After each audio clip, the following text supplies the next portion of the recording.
Dawn Dragons, Season 5, Episode 5, Halls of Time. Well, it's not any language I know. Dwarvish? No. Not even the best handwriting I've ever seen would look like that. Not magic either. There's a strong power keeping the door locked, but the words aren't arcane. Hey, just thought I'd come down and check up on you all. Those two are driving me insane. DABRIA's coming down too. Zorn and Shimi are fighting over the last butter cookie, and Shimi thinks his dog needs to get special treatment. I mean, they seem happy as can be rolling in that dead fish we found. Ugh, yuck. Anyways,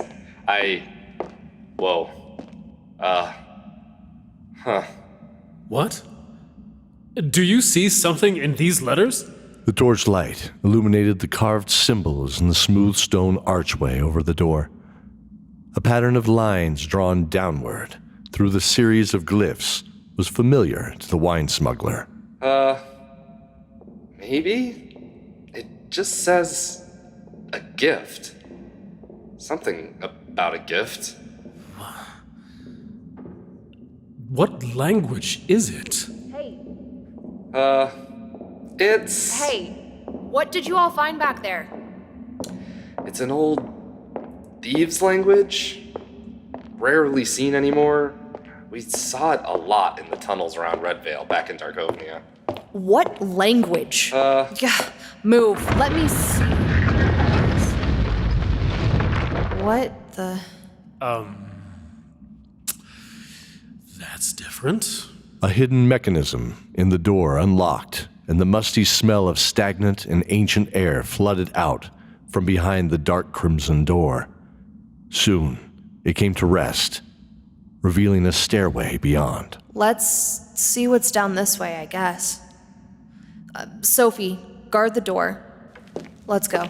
You got it. The stone hallway was illuminated by red-orange torches, which sprang to life as they stepped forward into the stairway that led downward into the unknown. Cordelia, can I talk to you real quick? Hey, I'll catch up with you all, okay? What is it, Sophie? I just want it on record that this time it's not me deciding to go off on an adventure into stupid land. Noted. Just promise me that if some dream guy shows up again... Stop. Just... Okay, I promise.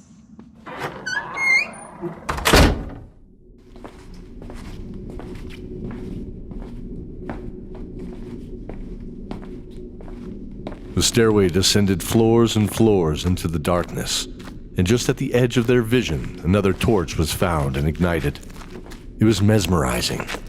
DABRIA's eyes peered forward but seemed not to focus on anything in particular. BENEDICT saw the same look on her face they saw on the streets of Enric, lost in some distant thought or memory. It smells like death in there. Be careful. Entering the room at the base of the stairway, they saw a 20 by 10 foot entryway of some sort. On either side of the doorway across the room, a few ancient bookcases still stood, long since decayed with blackened rot and mold. What appeared to be a smooth, dark red and black marble stone case stood alone on its end. It was large enough for a person to be buried beneath the stone lid, like a coffin. A sarcophagus?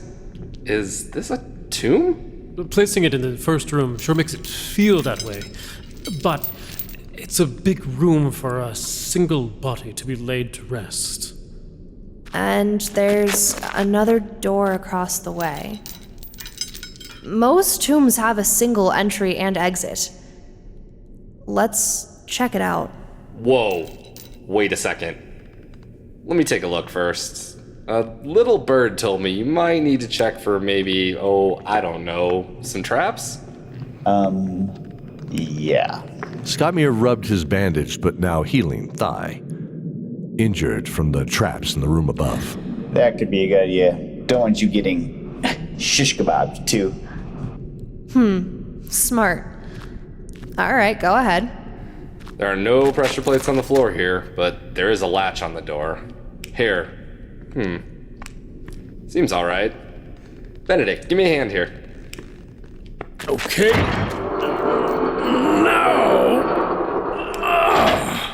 The door swung open on its ancient hinge. It's empty. Except that etching. DABRIA brought the torch closer, peering into the empty stone box. The flames made the carvings seem to dance. It's just some woman handing a man some gift. That's not just a woman. You see the dress and her crown? That's the maiden. Handing the gift to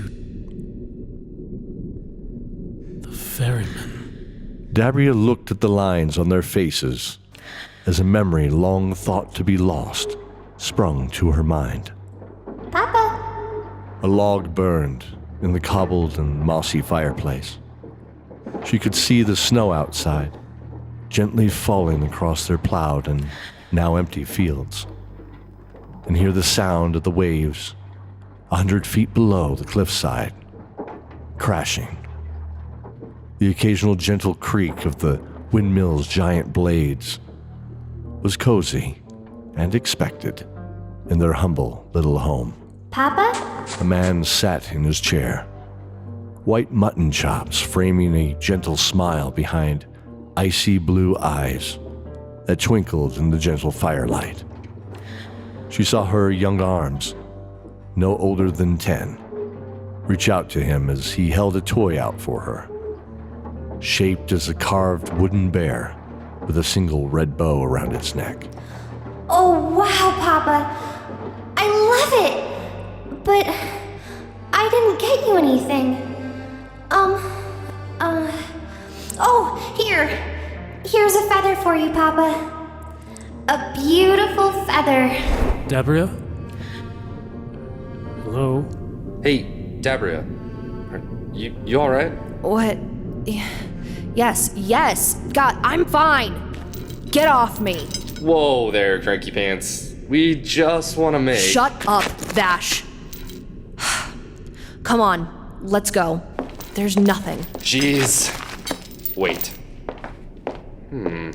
As DABRIA and the others made their way out of the room, Vash stooped to pick up a single ancient branch of some unknown exotic wood that was in a bowl at the bottom of the case.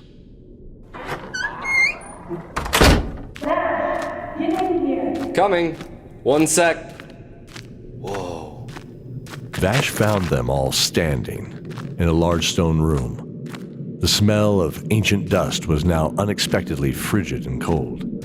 The room was empty except for a stone chest, watched over by the statues of 3 15-foot-high beings. Amazing. Angels. 3 angels.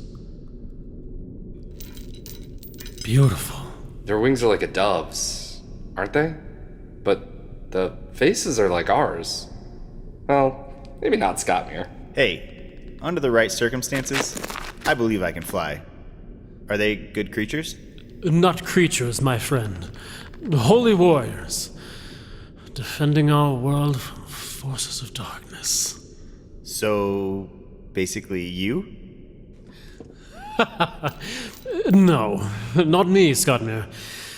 Though we all could try to be more like them, I suppose. Benedict stepped forward and ran a hand along the smooth, carved marble of the statues. The 3 angels were stooped with their hands laid upon the lid of the stone chest. Their eyes were closed in reverence, except for one. Her head was missing. From time, they imagined. It was no surprise that such an ancient work of art was missing pieces over the long stretch of time it had possibly stood. Oh, it's a shame her head is missing. I bet this was beautiful in its day.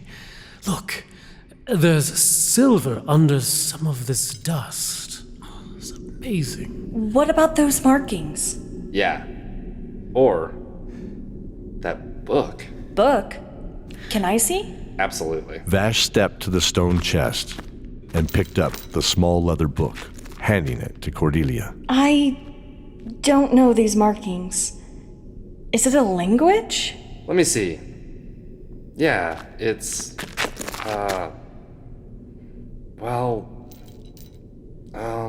Vash was a skilled smuggler. He had many times had to dodge a surprise with the use of his smooth speech. Speech that came from the ballrooms and banquet halls of Noble House Silverbrand and Darkovnia, no doubt. He found himself stammering here, though. As his eyes widened slightly, he shook his head to gain his composure. Well, I kind of recognize it, and see, won't open. I know it's magic. I can tell. Maybe if I... Actually, let me look at it a bit and get back to you.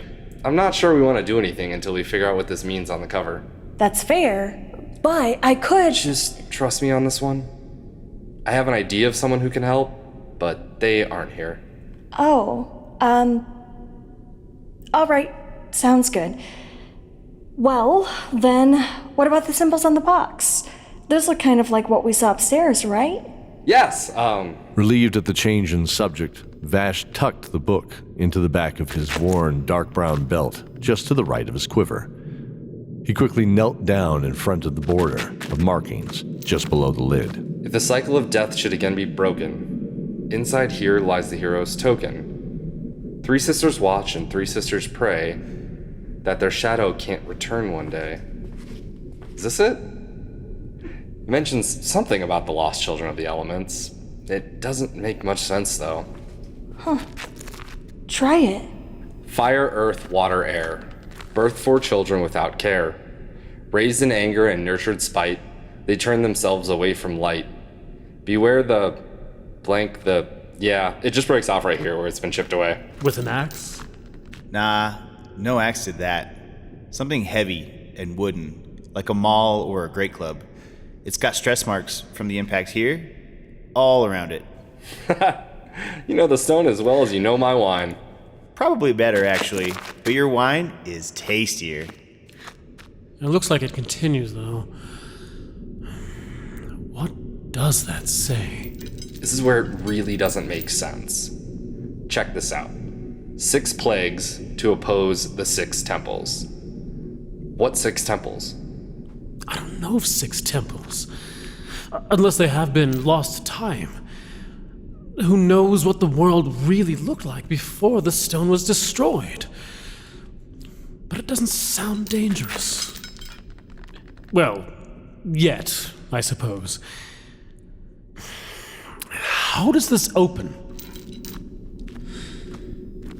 Yeah, no. But I see a way, maybe. Yeah, I think we need to put her head back on before it will open. You can see the pivot points here. It needs the weight returned, and their hands should lift off the case.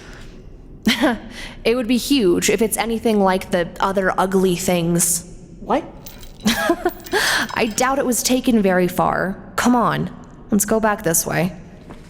Hey, DABRIA, how can you say they are ugly?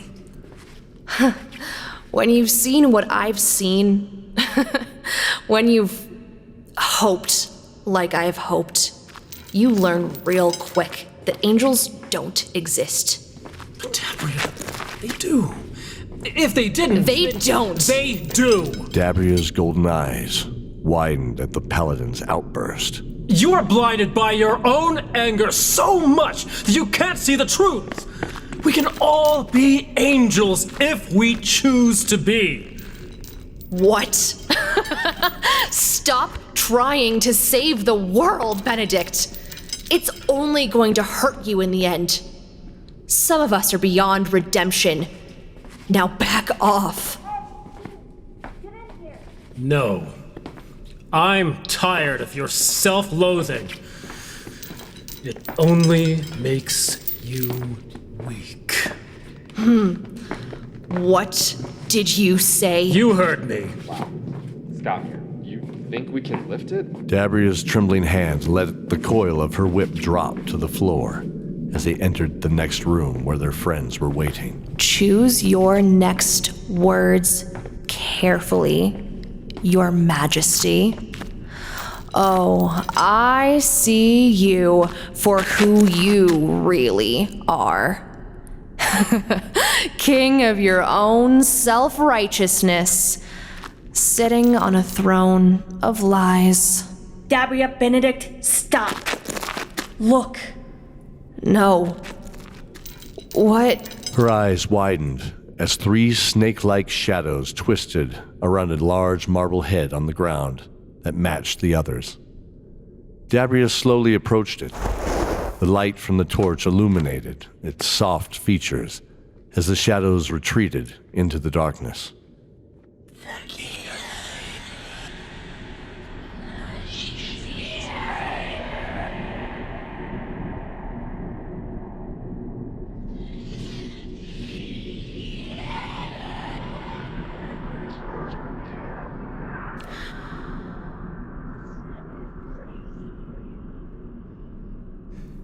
Impossible. I can get it. Come on. I'll help guide you. Just follow my voice. right. So there's the wall to the right. Okay, now straight back. Watch it. Yep. Okay. Now a little to the left. Come on. And let's go. Keep it coming. Keep it coming. Good work. Yep. Just a little bit. I've got some lines for you. Yep, and perfect. As Scottmere and Vash carried the statue's missing head back to the room, DABRIA's hand went to her own shocked face. DABRIA. Lies. Both of you. I know what you did, and it's not funny. Almost. Benedict. Help push up on her nose right there. Sure. You mean the nose that looks like... Shut up. Like, oh. That'd be funny. As neck met shoulders,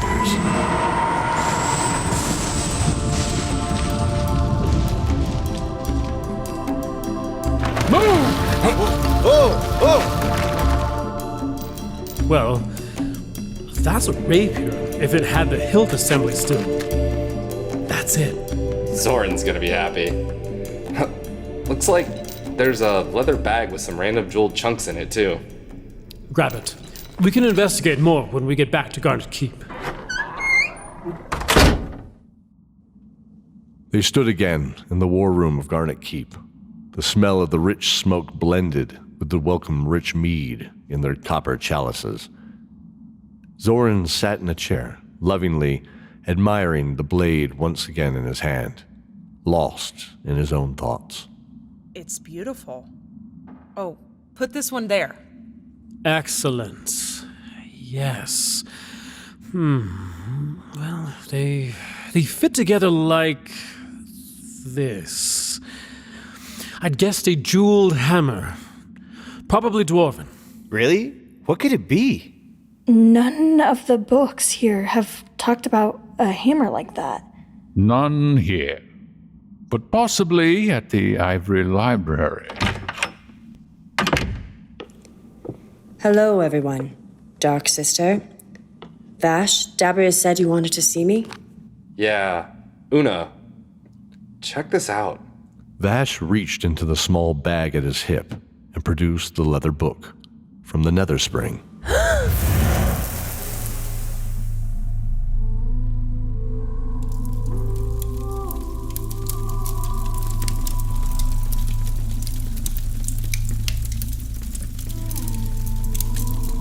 The fireplace flared green as the room felt a chilly breeze rock it out, snuffing out the other lights in the room and leaving it washed in emerald hues. Una raised her head slowly and pulled back her hood, revealing that the shy, reserved face of the seer had changed to a confident and imposing visage, framing two powerful eyes. Her mouth pulled back in a lopsided sneer, uncharacteristic to Una, as she took the book from the shocked Vash. Oh, yes. I know this book. Very well. It's mine.